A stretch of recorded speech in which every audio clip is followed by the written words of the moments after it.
Middle east അഥവാ പശ്ചിമേഷ്യ എന്നും ലോകരാഷ്ട്രീയത്തിലെ ഏറ്റവും അപകടകരമായ ഒരു ചെസ് ബോർഡാണ്. ഇവിടെ കരുനീക്കങ്ങൾ നടത്തുന്നത് വെറും ഭരണാധികാരികളല്ല, മറിച്ച് ലോകക്രമത്തെ തന്നെ മാറ്റിമറിക്കാൻ ശേഷിയുള്ള വൻ ശക്തികളാണ്. ഒരു ചെറിയ പിഴവ്, ഒരു തെറ്റായ നീക്കം, അതൊരു രാജ്യത്തിന്റെ മാത്രം തകർച്ചയല്ല, മറിച്ച് ആഗോള സമ്പദ് വ്യവസ്ഥയുടെയും സുരക്ഷാ ബന്ധങ്ങളുടെയും അന്ത്യം കുറിച്ചേക്കാം.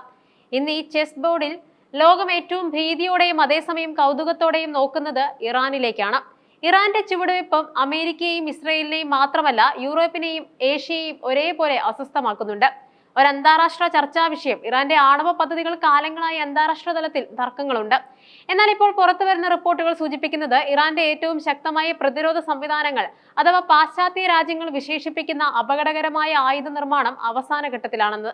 വർഷങ്ങളായി കടുത്ത സാമ്പത്തിക ഉപരോധങ്ങളും സൈനിക ഭീഷണികളും നേരിടുന്ന ഒരു സ്വതന്ത്ര രാഷ്ട്രമെന്ന നിലയിൽ സ്വന്തം സുരക്ഷ ഉറപ്പാക്കാൻ ഇറാൻ നടത്തുന്ന ഈ നീക്കങ്ങൾ അവരുടെ നിയമപരമായ അവകാശമായി കാണുന്നവരുണ്ട്.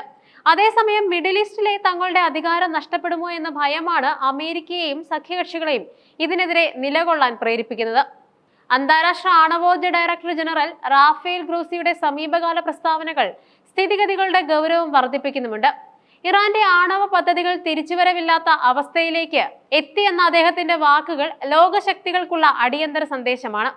സമാധാനപരമായ ആവശ്യങ്ങൾക്കായി, പ്രത്യേകിച്ചും വൈദ്യുതി ഉൽപാദനത്തിനും വൈദ്യശാസ്ത്ര ആവശ്യങ്ങൾക്കും തങ്ങൾ യുറേനിയം സമ്പുഷ്ടീകരിക്കുന്നത് ഇറാൻ ആവർത്തിക്കുന്നു. സമ്പുഷ്ടീകരണത്തിന്റെ തോത് വർദ്ധിക്കുന്നത് ആണവായുധ നിർമ്മാണത്തിനുള്ള സാധ്യതയിലേക്കാണ് വിരൽ ചൂണ്ടുന്നത്. ഇവിടെയാണ് നയതന്ത്രത്തിന്റെ പരാജയം പ്രകടമാകുന്നത്. 2015 ആണവ കരാറിൽ നിന്നും അമേരിക്ക ഏകപക്ഷീയമായി പിന്മാറിയ ചരിത്രം നിലനിൽക്കെ വീണ്ടും വിദേശ പരിശോധനകൾക്കായി തങ്ങളുടെ സൈനിക കേന്ദ്രങ്ങൾ തുറന്നു കൊടുക്കുന്നത് ആത്മഹത്യാപരമാണെന്ന് ഇറാൻ ഭരണകൂടം വിശ്വസിക്കുന്നുണ്ട്. വിദേശ ശക്തികളുടെ പ്രതീകത്തിന് വഴങ്ങാതെ ദേശീയ സുരക്ഷ എന്ന ചുവപ്പ് രേഖയിൽ ഉറച്ചു നിൽക്കുന്ന ഇറാന്റെ നിലപാട് അവരുടെ ആത്മവിശ്വാസത്തിന്റെ അടയാളമാണ്.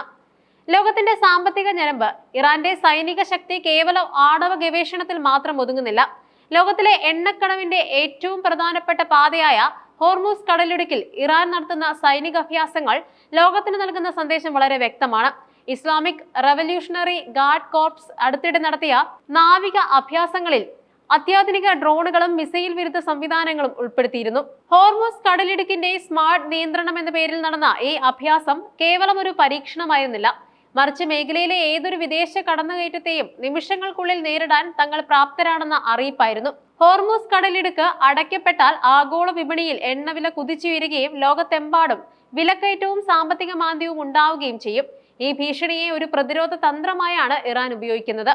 ഇറാന്റെ നീക്കങ്ങൾക്ക് മറുപടിയായി അമേരിക്ക പശ്ചിമേഷ്യയിൽ തങ്ങളുടെ സൈനിക സാന്നിധ്യം റെക്കോർഡ് വേഗത്തിൽ വർദ്ധിപ്പിച്ചിരിക്കുകയാണ്. വിമാനവാഹിനി കപ്പലുകളും അന്തർവാഹിനികളും മേഖലയിൽ തമ്പടിച്ചിരിക്കുന്നു. മുൻ പ്രസിഡന്റ് ഡൊണാൾഡ് ട്രംപ് ചർച്ചകൾക്ക് തയ്യാറാണെന്ന് സൂചിപ്പിച്ചിട്ടുണ്ടെങ്കിലും അതിനായി അദ്ദേഹം മുന്നോട്ട് വയ്ക്കുന്ന നിബന്ധനകൾ ഇറാന് സ്വീകാര്യമല്ല.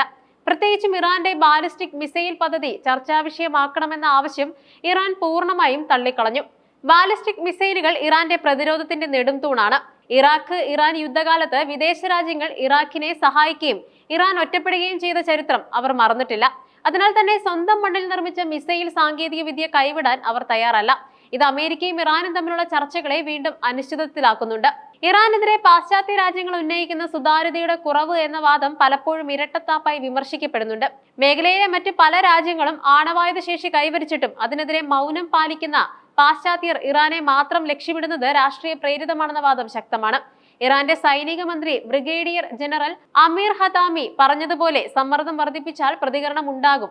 ഭീഷണികൾക്ക് മുന്നിൽ പതറാത്ത ഒരു ജനതയുടെ പോരാട്ട വീര്യമാണ് ഇറാന്റെ വിദേശ നയങ്ങളിൽ പ്രതിഫലിക്കുന്നത്. ഇന്ന് ഇറാൻ എന്നത് കേവലം ഒരു മിഡിൽ ഈസ്റ്റ് രാജ്യമല്ല. ചൈനയുമായും റഷ്യയുമായും വർദ്ധിച്ചു വരുന്ന സഹകരണവും ബ്രിക്സ് പോലുള്ള കൂട്ടായ്മകളിലെ അംഗത്വവും ഇറാനെ ഒരു ആഗോള ശക്തിയായി മാറ്റിക്കഴിഞ്ഞു. അടിച്ചമർത്തലുകൾക്കെതിരെ തലയുയർത്തി നിൽക്കുന്ന ലോകരാഷ്ട്രത്തിന്റെ ദിശ മാറ്റാൻ കരുത്തുള്ള ഒരു പവർ ഹൗസായി ഇറാൻ സ്വയം അടയാളപ്പെടുത്തുന്നുണ്ട്. പശ്ചിമേഷ്യയിലെ ഈ രാഷ്ട്രീയ കലുഷിതാവസ്ഥ എങ്ങോട്ട് നീങ്ങുമെന്ന് പ്രവചിക്കുക അസാധ്യമാണ്. ഒരു വശത്ത് ലോകത്തെ പിടിച്ചുലയ്ക്കുന്ന ആണവ ഗവേഷണങ്ങളും മറുവശത്ത് യുദ്ധസജ്ജമായി നിൽക്കുന്ന സൈന്യങ്ങളും. ഇതിനിടയിൽ സമാധാനത്തിനായുള്ള ചർച്ചകൾ നടക്കുന്നുണ്ടെങ്കിലും ഇരുപക്ഷവും തങ്ങളുടെ നിലപാടുകളിൽ നിന്നും അല്പം പോലും പിന്നോട്ട് പോകാൻ തയ്യാറല്ല. മിഡിൽ ഈസ്റ്റിലെ ഈ ചലനങ്ങൾ ആഗോള അധികാര സമവാക്യങ്ങളെ മാറ്റിയെഴുതാൻ പോകുന്നതാണ്. ഇറാന്റെ ഓരോ നീക്കവും ലോകക്രമത്തെ പുനർനിർണയിക്കുന്നു. വരും ദിവസങ്ങളിൽ നയതന്ത്രപരമായ വിവേകമാണോ അതോ സൈനികമായ ഈഗോയാണോ വിജയിക്കുക എന്നത് ലോകം ആകാംക്ഷയോടെ കാത്തിരിക്കുന്നുണ്ട്. ഇറാന്റെ ഈ തന്ത്രപരമായ കരുത്ത് അവരെ ലോകവേദിയിലെ ഒഴിവാക്കാനാവാത്ത ശക്തിയായി മാറ്റിയിരിക്കുന്നു.